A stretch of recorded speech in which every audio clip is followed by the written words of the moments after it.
Адамның дене мүшелерінің ішінде бірінші болып аяқтың қартаятынын ертедегі қытайлықтар білген екен. Одан кейін ғана басқа ағзалар кәріліктің шырмауына түсе бастайтын көрінеді. Себебі дәл осы аяқта көптеген жүйке жүйесінің рефлекторлық аймақтары орналасқан.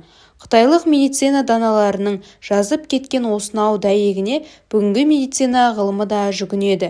Ендеше аяқ қартаймасын десеңіз, сонымен қатар аяқ арқылы өзге де ағзалардың саулығын сақтағыңыз келсе, мынандай кеңестерге құлақ асқаныңыз абзал. Міндетті түрде күніне 10 минут жалаң аяқ жүріңіз. Негізі осы минутты таңертеңгі шық үстінде жүріп өткізсеңіз тамаша болмақ. Әрине жаздың күндері. Ондай мүмкіндік болмаса, жалаңаш еденде жарайды. Сондай-ақ аздаған массаж әсері бар кілемше болса да жақсы болар еді.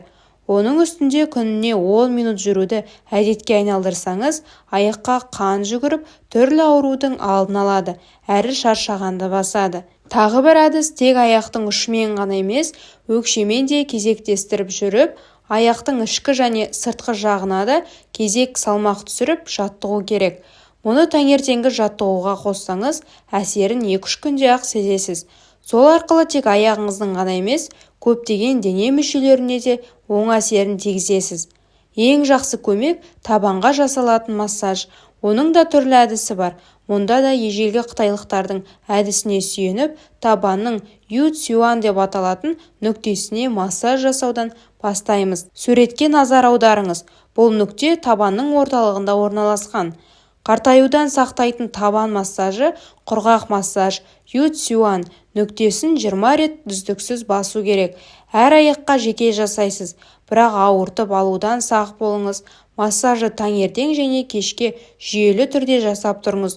Осылайша аяғыңыздың қан айналымын жақсартып, бұлшықеттерді сергітеді. Ылғалды массаж.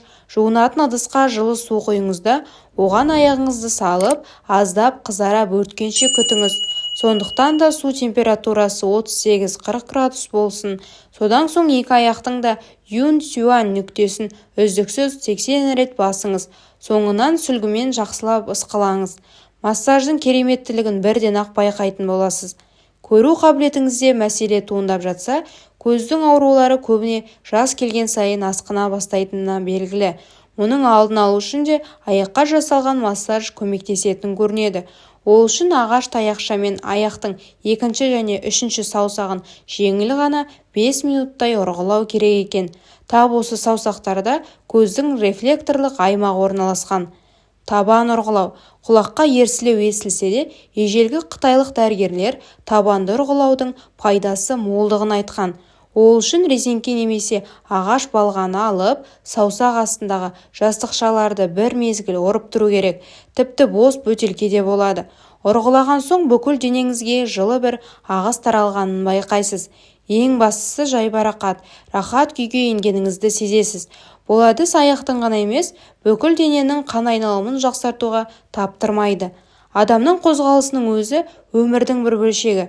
Жаяу көп жүру деген жақсы ғой, бірақ оған да бір мезгіл массаж бен демалыс керек екенін ұмытпаған жөн. Егер аяғыңызға көп мән берер болсаңыз, қарттық сізді жақын уақытта мазаламайтын болады. Тендеріңіз сау болсын.